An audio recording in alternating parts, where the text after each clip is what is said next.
Bonjour à tous et bienvenue sur la chaîne de Nantol Gobelin Noob. On se retrouve aujourd'hui sur le fascicule 59 avec la partie de peinture. Pour la peinture que l'on continue à faire sans les figues et d'autant plus avec les caradrons bien évidemment, eh bien on va travailler comme d'habitude en différentes étapes. Encore une fois, de plus en plus on nous fait travailler en sous-couche, en couche de base, en ombrage et en réo.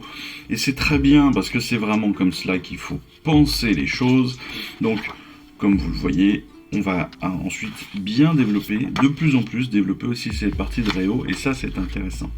Bon, pour la sous-couche, très classique, les caradrons, très souvent on va être sur du Rune Lord Brass pour la majeure partie de l'armure et sur du Baraknar Burgundy. Ça, c'est le schéma de couleur qu'ils nous ont transmis depuis le départ. Je rappelle qu'évidemment, vous avez tout à fait possibilité de changer.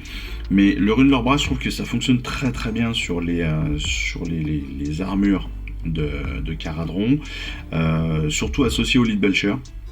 Voilà, sur différents éléments, sur des petits éléments de précision un peu plus, histoire de faire ressortir justement le Rune Lord. Donc ça marche plutôt bien. On a une pierre là sur un des personnages aussi, la pierre runique qui est enchâssée donc dans le porte-bannière. Bah, là, le Downstone est parfait pour faire cet effet de pierre bien brute, bien propre. Et puis après, on va compléter avec de la Baton Black. Comme toujours, je dirais, sur, encore une fois, des petits détails, des éléments entre les éléments d'armure, sur les chaussures, enfin voilà. Pour le Wrestbone, ça va être tous les détails de lanières, de gants, de mains, enfin voilà, etc. Bien sûr, on va mettre un petit peu de rétributeur, histoire de faire ressortir quelques éléments de sculpture. On a, par exemple, on peut faire les épaulières, on va faire aussi, vous voyez qu'ils nous font faire aussi les têtes de Caradron bien sûr sur les différentes parties de l'armure, mais on a aussi des petits badges comme ça sur l'armure lourde, etc., etc. Les grenades, sur le lance-grenade, bon, on a tous un peu cet imaginaire de grenades vertes, camouflage, hein, comme on pouvait le voir dans nos jeunes années, je dirais, quand on était petit, dans les films de ricains. Donc pas de souci là-dessus, on retrouvera bien nos habitudes. Hein, comme d'habitude, le counter blue, vous savez, pour les yeux, pour tous les objectifs. Ça, c'est à peu près classique. Vous voyez, le schéma de couleur, honnêtement, il est quand même très très classique au niveau des caradrons et il évolue pas beaucoup, c'est-à-dire qu'on va pas amener beaucoup de fantaisie sur le caradron, hein, clairement, même si on pourrait, mais eux ne le proposent pas. Après, au niveau des ombrages, là aussi, on reste sur la base. C'est-à-dire, nul oil sur tout ce qui est rune brass, les choses comme ça. Sur l'Agrax, le nul oil sur le Lead Belcher, l'Agrax plus sur le comment ça s'appelle, sur le Rune Lord Brass, le Recland bien évidemment sur tout ce qui est doré, sur tout ce qui est donc Rétributeur Armor. Là on a l'Atonian Camo Shade, on va pouvoir le mettre sur le vert, enfin voilà, c'est des trucs très simples, très classiques, très habituels. Pareil pour le Skeleton Horde sur le Wrestbone. Bon, maintenant on a un peu cette habitude là, c'est presque devenu un réflexe, et ça doit presque devenir un réflexe pour faire ressortir tout cela en ombrage simple. Pour le réo, c'est encore un petit peu différent. Alors, le schéma est assez classique, mais c'est plus la technique qui peut encore être un petit peu compliquée pour tout le monde, pour certains, ou pour ceux qui n'ont jamais fait, entre autres, des mecs comme moi par exemple, qui en font très très peu, parce que j'ai un peu peur de tout planter à chaque fois.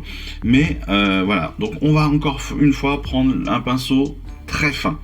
Pinceau très fin, c'est-à-dire que l'on va utiliser le Layer S. Ça, c'est le meilleur pinceau pour faire ça, entre autres. C'est-à-dire qu'avec le Layer S, vous allez être sur un pinceau qui va être très fin au bout, qui va vous permettre d'aller faire des petits détails. Surtout si vous reprenez bien votre pointe, hein, vous allez pouvoir aller faire des choses très très fines au bout. Donc là, on va aller retravailler les arêtes de nos différents éléments. Avec le Green Camo par exemple, on va venir faire un petit peu, pour vous donner un exemple, ça va faire un petit peu un espèce de L sur chaque élément de nos grenades. En fait, ça va nous permettre de faire ressortir des petits rectangles là, chacun des petits rectangles, on va les faire ressortir comme ça. On va améliorer la lisibilité et la visibilité de chaque élément et donc de l'ensemble de la grenade. On va utiliser après le Stormhost Silver.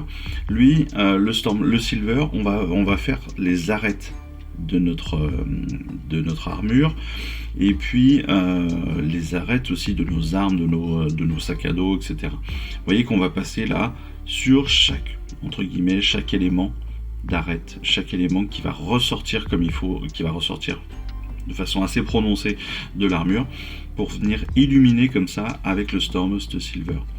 Le Slaanesh Grey, lui, on va venir là, vous voyez, autour des différents, j'allais dire des opercules, mais c'est pas ça, de la lentille, du canon, je sais pas ce que c'est, un lance-missile ou un truc comme ça.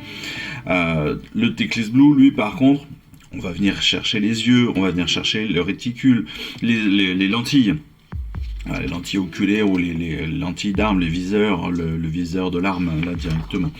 Ce qui fait qu'au final, quand on regarde tout cela, ce qui est presque dommage, je trouve.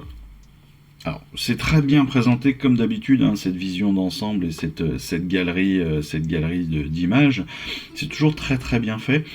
Mais il y a un moment, je trouve que pour l'apprentissage, pour la compréhension de l'intérêt, entre autres des réaux, ce serait bien qu'il nous présente, en fait, maintenant c'est trop tard, on le verra jamais dans la collection est bien sûr déjà éditée, mais dans une future collection, ou si vous cherchez sur internet, intéressez-vous à